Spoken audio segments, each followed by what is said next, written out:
I'll start this hour of the program talking a bit about free speech. It has been the theme of the news cycle ever since Elon Musk decided he would try to buy Twitter altogether. He put an offer on the table of $43 billion. The left says that Musk opening up Twitter to free speech will somehow hurt free speech. Right? Makes sense. None, right? It will cause us to lose our democracy. Even though, of course, you know we don't live or have a democracy. But the left always forgets that. America is a republic. Big distinction. And true democracies always end in failure. Why? Because they can vote their way into the treasury, you see. But you can't expect too much from the left these days, so I'll let that slide, but just for today. And the left's reaction to this current news cycle reminds me of something. Let me play it for you now. I want you to rest well, and a month from now, this Hollywood big shot's gonna give you what you want. It's too late. They start shooting in a week. I'm gonna make him an offer he can't refuse. Of course, that is a clip from the classic film, The Godfather. And I think some of it is apropos to what is going on in America today, particularly that short scene. I'll explain, because who does Don Corleone remind you of there? I can tell you who he reminds me of. That's the entire left-wing political power base in this country. Democrats, liberals, progressives, and of course, it includes their PR firm, the media. The media mafia is going to great lengths to shut down any dissent for their worldview, which, let's be crystal clear, has proven time and time again to be an absolute failure because their worldview is simply not accurate. It's not. It's not based on facts. It's based on fantasy. But if you disagree with them, they're going to make you an offer you can't refuse. And we all know how that turned out in The Godfather, of course. And that brings me to the libs of TikTok first, and their Twitter account. An account that just reposts ridiculous things leftists say and do, which is a lot. The account has been particularly effective at showing how the left doesn't stand for parents, doesn't like them a bit, and exposing the left for how they really feel about kids, your kids, and how they should be raised. Take this clip, for instance. This is a school teacher, and your kid, your grandkid, could easily be one of her students. Listen. The most controversial way I teach my kids consent is that they all choose their own gender identity because it's every person's right to be who they are. It's that simple. Now, leftists, especially in the media, don't like this stuff being exposed because it undermines their narrative that this isn't happening. And of course it is. And they also know that the parental rights issue is a winning one for Republicans and conservatives. And they simply can't have that. So enter the Washington Post, where democracy dies in darkness, they claim. And a reporter, and I'm using that term very loosely, Taylor Lorenz, decided that she was going to go after the libs of TikTok Twitter account by publishing the woman's name that was behind it. Clearly, no harm could come from that, right? Give me a break. Lorenz did, in fact, dox that person, writing an article titled, "Meet the Woman Behind Libs of TikTok, Secretly Fueling the Rights Outrage Machine." Lorenz showed up to family members' homes, harassing them about the story. She also messaged other accounts she thought may be associated with libs of TikTok, which read like this. "Hi, I'm just following up here. You've been mentioned as the administrator of the Libs of TikTok account on Twitter, and I need to turn my story in today. Is that your account? Please let me know ASAP because you're being implicated in starting a hate campaign against LGBTQ people. If you're unaffiliated with the account, I want to be sure to set the record straight in the story. If it is your account, I'd love to speak to you about it." She's making an offer that you can't refuse. She just wants to make sure nobody's implicated in hate speech against LGBTQ people. You see, that's it. She's doing the good thing. And if that weren't enough, here's Lorenz just 2 weeks before publishing the article explaining how she suffers, listen closely, how she suffers from PTSD by working as a journalist. See, I can't make that up. Listen to this. I've had to remove every single social tie. I had severe PTSD from this. I contemplated suicide. It got really bad. You feel like any little piece of information that gets out on you will be used by the worst people on the internet to destroy your life. And it's so isolating. And terrifying. It's horrifying. I'm so sorry. Fine, It's overwhelming. It's really hard.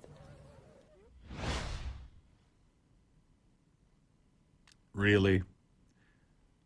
I dare that twit to spend one day, in my shoes. Fair trade? She wouldn't make it through breakfast. She has PTSD over people attempting to dox her. Ooh. Something she just did to the person behind the Libs of TikTok account. Do as I say, not as I do. They're so mean. Nasty people. Oh, good Lord. Anyhow, isn't that how all communists, progressives, isn't that how they act these days? And is there a penalty for being a crybaby and a bully all at the same time? No, not in the left-wing echo chamber, there's not. There's a reward for it. Can you imagine if Don Corleone acted like a victim in this way? He had a right to. As Italian Americans weren't treated very well back then, but did he boo-hoo and, I'm such a victim? Shush. Suck it up, buttercup. But she acts like that because victimhood gives you power in America. It's true. That's what they think in their addled minds. That's what they think. And that's another way that the media and Democrat politicians try to strong-arm Americans into giving in, to obeying. Here's both a media personality and a politician, Jen Psaki, the embedded reporter at the White House from MSNBC, who's doing that over parental rights now. Listen to this. The political games and harsh and cruel attempts at laws that we're seeing in some states like Florida, that is not a reflection of the country moving to oppose LGBTQ plus communities. That is not what we see in data. That is not factual, and that is not where things stand. This is a political wedge issue and an attempt to win a culture war. And they're doing that in a way that is harsh and cruel to a community of kids, especially. I'm like going to get emotional about this issue because it's horrible. But you know, it's like kids who are bullied. And like all these leaders are taking steps to hurt them and hurt their lives and hurt their families. And you look at some of these laws in these states, and it is going after parents who are in loving relationships who have kids. It's completely outrageous. Can I get some aspirin in here? Please? Good Lord. Is any of that true? Is any of it? The tears did not make any of what she said truthful, in fact. How are Republican politicians in Florida attacking parents or kids or bullying the vulnerable? The bill says nothing about how parents raise their kids. In fact, it gives parents the power to raise their kids how they want, and it prevents them from being exposed, these children, to sexualized lessons through the 3rd grade. I would have made it through junior high school. They're just preventing sexualization of lessons taught to kids, kindergarten through 3rd grade. Okay, Jen, get a tissue. What Jen's advocating, through the crocodile tears, is for state employees to raise your kids, government employees to raise your kids, and you better let them, or they'll make an offer you cannot refuse. You see, they'll demand that you follow suit. Psaki also said that teachers should be able to talk to students about the student's gender identity. Yeah, that's something kindergartners through 3rd grade, honestly, they need to talk about that, obviously. Let them talk about recess and football and the latest cool little game they have to play. Gender identity, sexualization, we don't need that. Listen. It's about teaching about gender identity And so what do you do if a parent or a kid, should I say, a kid in one of these elementary schools says, what about Sally? Sally has two moms, or I'm not sure if I'm a girl or a boy. I mean, these are kids who are experiencing, these moments in their lives. I also think that there is not a big record of there being either sex education or extensive gender identity education in these schools. And this is creating a problem or a political cudgel about an issue that I don't think exists. That she's right about. Creating problems where problems don't exist.